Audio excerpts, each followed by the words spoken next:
Class 6 ये आपके Hindi first से आज हम चैप्टर पढ़ाएंगे 4 राब की मटकी। ये एक स्टोरी है, कहानी है, तो आप लोग इसको ध्यान से सुनना बेटा, ठीक है। बुक लेके बैठ जाना और ध्यान से सुनना और रीडिंग करना इसको आपको भी।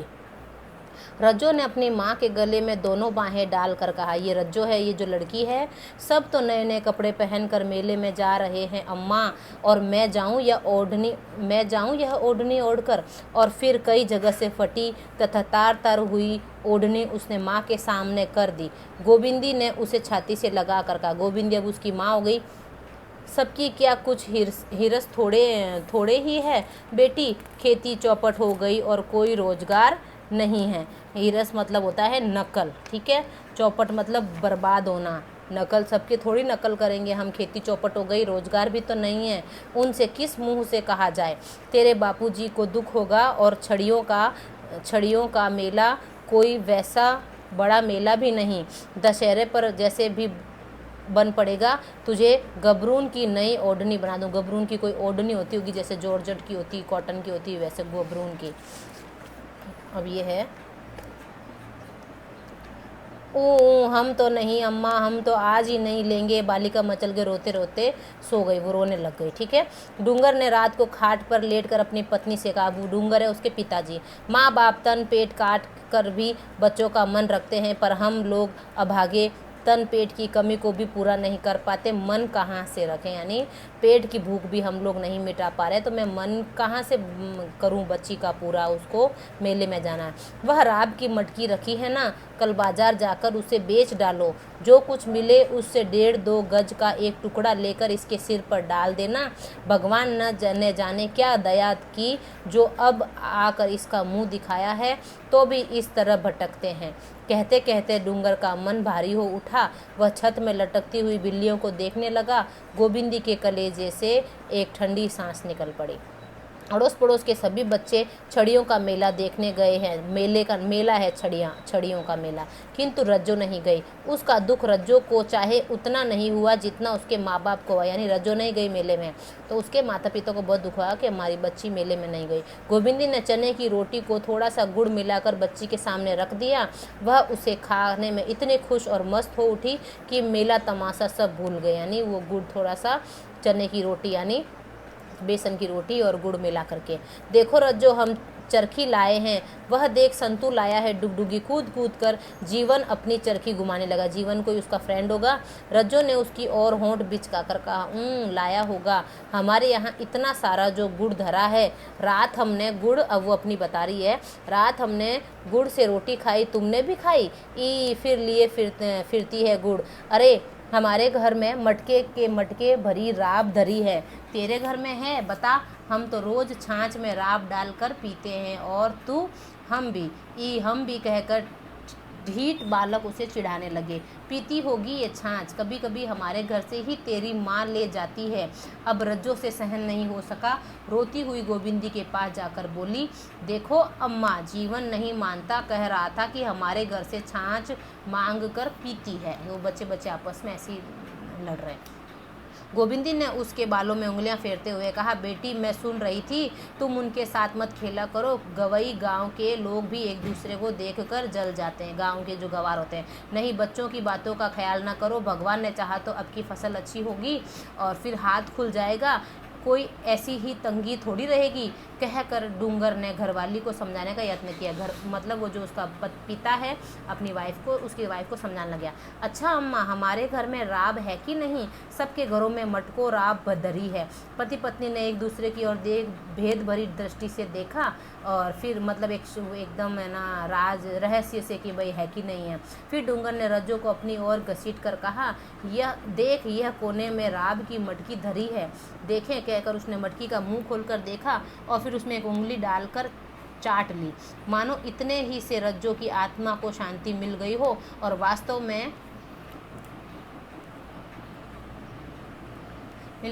में यह राब ही है। इसका विश्वास भी हो गया था कि भाई ये राब है।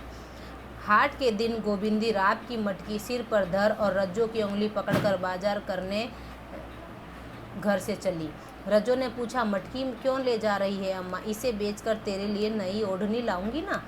नहीं अम्मा, अच्छी अम्मा, इसे हम खाएंगे, फिर जीवन कहेगा कि हमारे तो राब के मटके धरे हैं। पेट का खाया कौन देखता है बिटिया, जब नई ओढ़नी पहनेगी ना तब सब पूछेंगे रज्जो कहाँ से पाई। कहकर गोविंदी ने बालिका को फुसलाकर अपनी आंखें मसल ली, यानी उसको ऐसे बहला फुसला लिया। सारा बाजार छान डालने पर भी किसी ने 2 आने और किसी ने 3 आने से अधिक दाम उस छोटी सी मटकी का न लगाया। किसी ने कहा, राब तो आजकल सभी के घर में पड़ी है। कोई बोला, क्यों बेचती हो, है ही कितनी सी, घर में बाल बच्चे ही खा डालेंगे। अपने आस पड़ोस की स्त्रियों के सामने गोविंदी लाज से धसी जा रही थी, यानी उसको शर्म आ रही थी। उसने निराश होकर मटकी सिर पर रख ली। सोचा कल वह शहर में जाकर बेच आएगी, वहाँ दाम भी चाहे अच्छे उड़ जाएं। दोनों माँ बेटी जैसे गई थी वैसी ही लौट आई। डूंगर ने चिल्लम में आग रखते हुए पूछा, बेच कर नहीं आई? लेता ही कौन? थोड़े से पैसों में 2 गज गबरून थोड़े ही मिल जाएगी। चाहे सस्ती से सस्ती लो, पर 2 आने गज से कम भी नहीं, कभी नहीं मिल सकती। 2 आने पैसे हैं और गज यानी वो नाप है चुन्नी का। उसकी आंखें भर आई।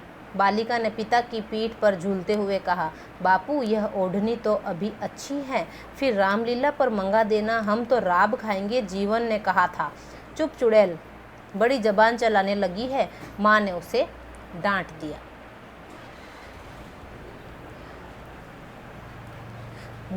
डूंगर को समझने को कुछ बाकी न रहा। उसने स्त्री को शांत करने की चेष्टा करते हुए कहा, उसे डांटो नहीं, ठहरो, कल मैं शहर जाऊंगा और जमींदार बाबू के यहाँ भी। वह औरों की तरह नहीं है, थोड़ी बहुत दया रखते ही हैं, और मान लो कहीं नौकरी नहीं भी लगी तो फिर जैसे बनेगा थोड़ा सन लेकर घर लौटूंगा। सन कोई चीज़ है, मतलब वो रस्सी बनती, उससे रस्सी बट कर बेचने से 2-4 आने घर में आएंगे। स्त्री ने चूल्हे में कंडा लगाते हुए गोबर का उपला होता है वो लगा, कहा, संतान भी तभी अच्छी लगती है जब 4 पैसे हों। पर डूंगर ने जैसे कुछ सुना ही नहीं। वह लड़की का हाथ पकड़कर हुक्का थामे बाहर नीम की छाया में जा बैठा। आधी रात को गरजती हुई ऐसी घटा उठी कि मानो प्रलय आ जाएगी। छप्पर चूने लगा। डूंगर ने 2 खाटे जोड़कर बांध दी और ऊपर से फटे गुदड़ डालकर रज्जो को सुला दिया। पर यह क्या, जमीन से मानो सोते फूट रहे थे, यानी कि नीचे से पानी निकल रहा था। जमीन से मानो सोते फूट रहे थे। देखते ही देखते सारे घर में पानी भर गया और फिर ओलों की मार ने तो छप्पर का तिनका बेंध दिया, यानी तिनके से बारिश आने लग गई। वे दोनों राम राम भजने लगे। रज्जो मारे डर के चीखने लगी। दिया बुझ गया। हाथ को हाथ नहीं सूझता था, नहीं इतना अंधेरा था, एक हाथ को हाथ नहीं पता चल रहा था। अब करे तो क्या करे, जैसे तैसे रात कटी। दिन निकलने पर वर्षा का वेग कुछ कम हुआ तो पति पत्नी ने एक दूसरे की ओर देख कर कहा, इससे तो अच्छा होता कि दीवारें भी गिर पड़ती और हम तीनों यहीं दब कर रह जाते। घर गृहस्थी सभी तो उजड़ गई है, भगवान अभागों को मौत भी नहीं देता। रज्जो खाट पर बैठी बैठी सब देख रही थी, जैसे घर में गंगा माई ही प्रकट हो गई और चारों ओर जल ही जल दिख रहा था। छप्पर का फूस छितरा पड़ा था। घर गृहस्थी की चीजें कच्चमच की भांति पानी पर तैर रही थी। इसी बीच रज्जो चीख पड़ी, हाय अम्मा, राब की मटकी। सचमुच मटकी फूट कर खंड खंड हो गई थी। राब का निशान भी बाकी नहीं बचा था। वे तीनों आंखें फाड़कर उसकी ओर देखने लगे। तो ये स्टोरी है। इसमें क्या संदेश है? बच्चों को अपने माँ बाप की व्यवस्थाओं का ध्यान रखना चाहिए तथा अकारण किसी बात की जिद नहीं करनी चाहिए। यानी कि आपको अपने पेरेंट्स का देखना चाहिए कि आपके पेरेंट्स के पास पैसे है या नहीं है। बिना मतलब की डिमांड नहीं करनी चाहिए कि मेरे को तो ये मिलेगा तब मैं खाना खाऊंगा। तो इसीलिए देखो ये लड़की कितनी गरीब थी बेटा, और उसकी भी इच्छाएं थी कि मैं खिलौने लाऊं, मैं दुपट्टा लाऊं, लेकिन वो भी तो नहीं गई मेले में। वो उस गुड़ को रोटी को खा करके ही खुश हो गई। और राब एक उंगली चाटी उसने, उसको खाने के लिए नहीं मिली। वो राब की मटकी भी फूट गई। कई लोग तो ऐसे होते हैं जिनको खाने को रोटी नहीं मिलती है, और आप लोग इतनी डिमांड करके अपने पेरेंट्स को ही परेशान करते हो बेटा। तो कोई भी डिमांड मत करा करो जो आपके पेरेंट्स पूरी नहीं कर पाएँ।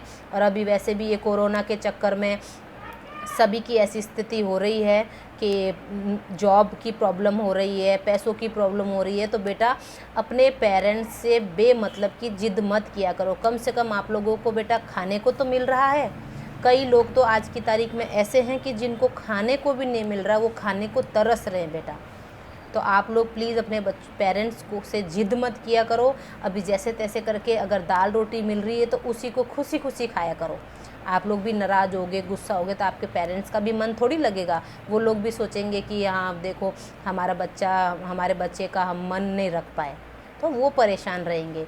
इसीलिए बिना मतलब की डिमांडें नहीं करना। कोई बात नहीं, अभी ये ऐसा टाइम निकल रहा है तो आप इसको अपने घर में फैमिली के साथ में जो है चीज़ें उसी में ही खुश रहो। और जब ये कोरोना का टाइम ये ख़त्म हो जाएगा तो बस पूरी लाइफ वैसे हो जाएगी जैसे थी। तो फिर कर लेंगे अपन अपनी जो भी मन की बातें हैं, जो भी अपन को खिलौने लेने, जो भी कुछ भी अच्छी चीज़ चाहिए आपको, महंगी चीज़ चाहिए, वो आप नेक्स्ट ईयर कर लेना। थोड़ा सा अपने मम्मी पापा का सपोर्ट करो। अगर वो कोई चीज़ नहीं ला पाते हैं या वो बोलते बेटा अभी इसी को खा लो, तो बेटा उसी को खा के आप काम चलाओ। बिना वजह उनको परेशान मत करो, उनको मेंटली डिस्टर्ब मत करना।